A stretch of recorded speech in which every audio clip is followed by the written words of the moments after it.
Another opportunity, another week, another opponent. Obviously, the Packers are coming off a big win against Tampa Bay at home. They did a good job. They won in overtime, pressured the Bucs quarterback, made some huge plays to win the game. So this is a good football team, well coached. I have a lot of respect for the coaches. I know some of those guys personally. They've done a good job. Obviously you lose your quarterback. That's tough.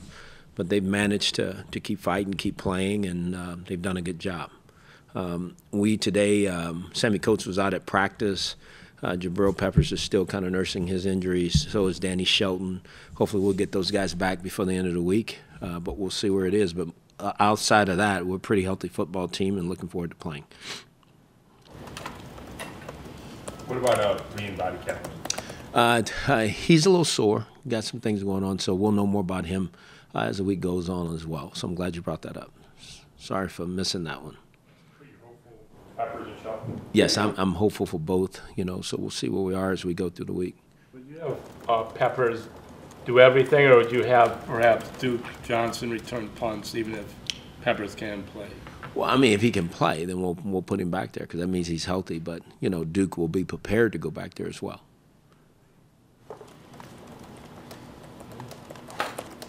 It seems without Rodgers in there that they really depend on the run more than they would with him. So, first off, is that true, what you've seen, and what does that mean for you defensively? Well, I think they're running the football. Obviously, I think they're trying to do everything they can to put their team in a winning situation. Obviously, they don't have their quarterback, as I said earlier.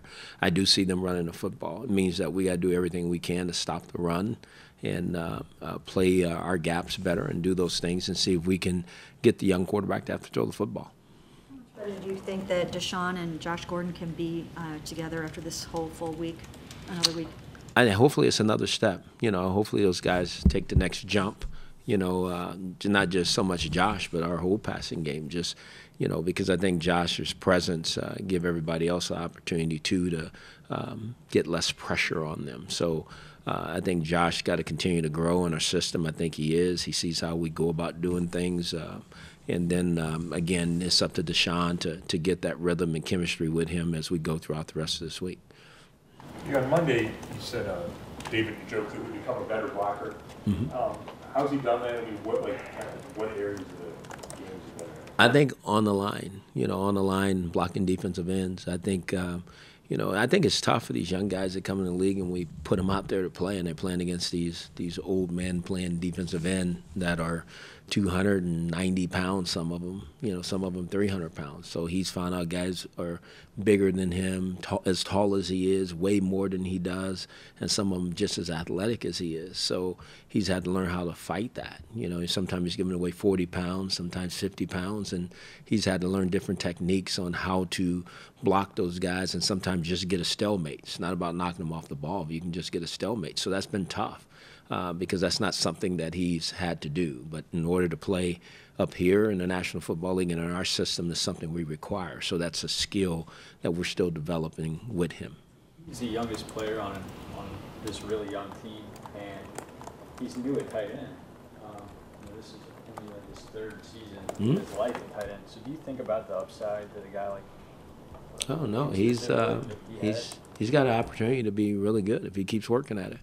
I mean, I think he's second on our team in catches and probably first in touchdown catches, So the guy's done a lot of good things. And, there's a lot more plays that we felt like he's left out there and that we've left out there. So if he'll keep growing and keep working at it, I think, again, a year from now, like I said about a lot of these young guys, they're going to be a lot better a year from now than they were this year. What is J.C. Treader brought you guys?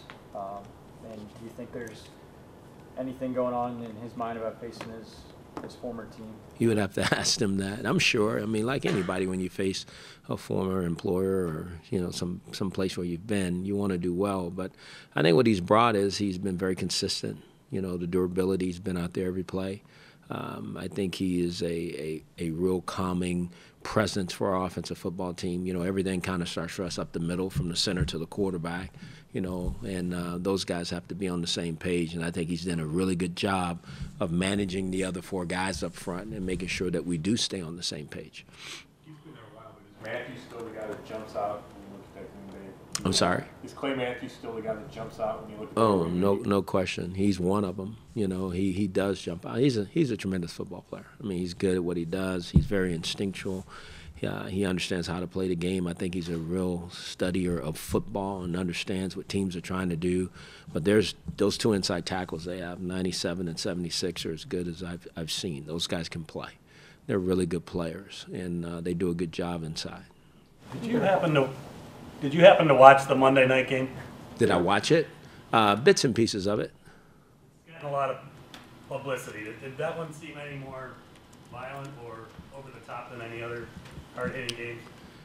You know, obviously there are some things that happen that, you know, we wish wouldn't happen, obviously. You know, I think the league is trying to do a better job of making sure we police those things and do them better. You know, obviously no one wants to see anybody get hurt and put in those situations. It's tough, but it's football, and, you know, that this division is a tough division, but we have to be smart too, and I think all the coaches involved are doing everything they can to make sure with their players that they understand that there's a line that we can't cross. And I think our guys understand it, but we do like playing football, and sometimes I think we all make more of it than what it is, but we do have to be careful, you know, on how we approach these things, you know, when it gets on that line. I mean, because that's right on the line of when things can go over the top, and we just have to make sure we're watching that.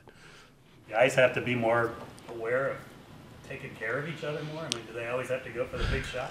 Well, I don't, you know, yeah, I think we do. You know, you want to be, but these things are happening in real time, and they're happening really fast, and you react, you know, and I just think sometimes it's the reaction after the reaction that people are really concerned about, and we need to do better. But I think, you know, hopefully people apologize and understand what's really going on. It is football, and we do want to do everything we can to keep players safe. You've obviously coached some really good receivers over the years. How good is Josh Gordon, and how good can he be? You know, obviously Josh, he has done some really good things here in the past, and I think he's hopefully back on the track to reclaiming that. Physically, he's as good as anybody I've been around, you know, but he's got to do it every day, every game, you know, and if he can do that and get himself back to where he was, then you ask me that question, I'll have a real different answer. But he's very talented. I've said that before.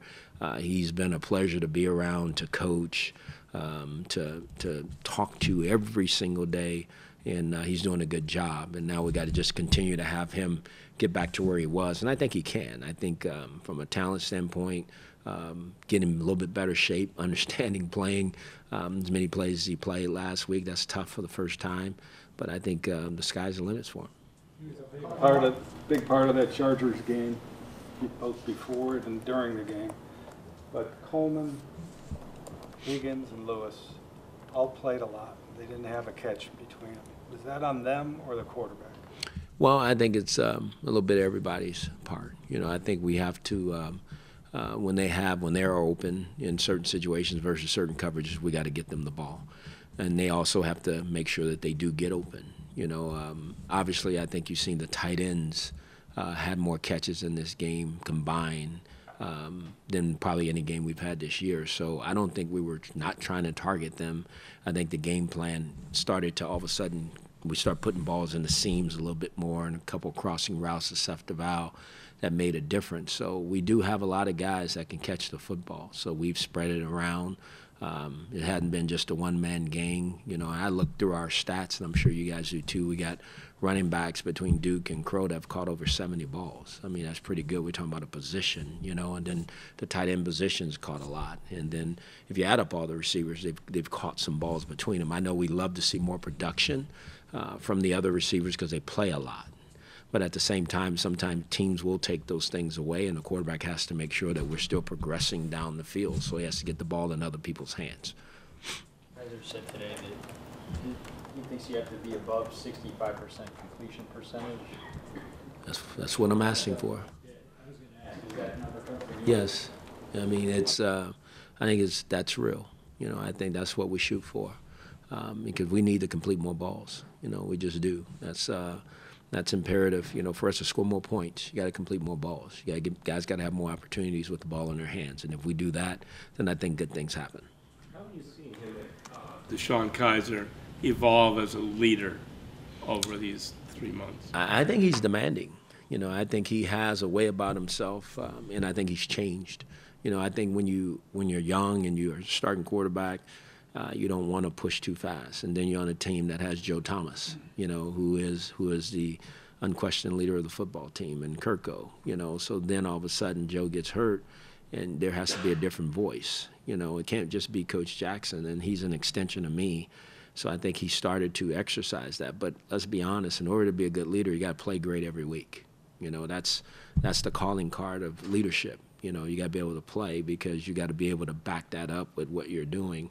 And I think that's hard. So if you're not doing things as well, it's hard to walk in and demand that somebody else do something better. So I think through this process, he's learned, and as he's started to play better and done things better, I think his voice is louder. I think he's heard more.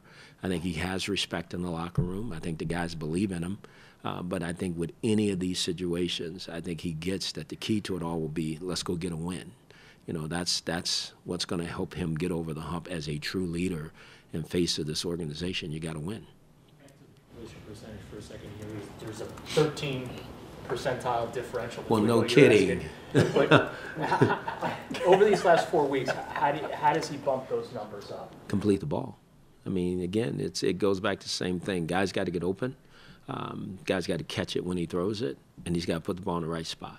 You know, more often than he has, and that's just what it is. So he can do it. I truly believe he can. You know, I think we can do it as an offensive unit, but we got to make sure that we're playing as, like I said, as well as we played all year, because those numbers have been what they've been all year. It hadn't changed. So I'm asking for more. You know, I'm not asking for less. I want more because I think it's in there, and that's what I'm demanding. The surgery with Jamie Collins, was that expected? Did something happen? It was When he was injured, we didn't know what was going to happen. No, it was expected. Yeah, no, I don't think there's anything hidden in that. No, that was expected, and I think Jamie's recovery is going great, and he's doing well.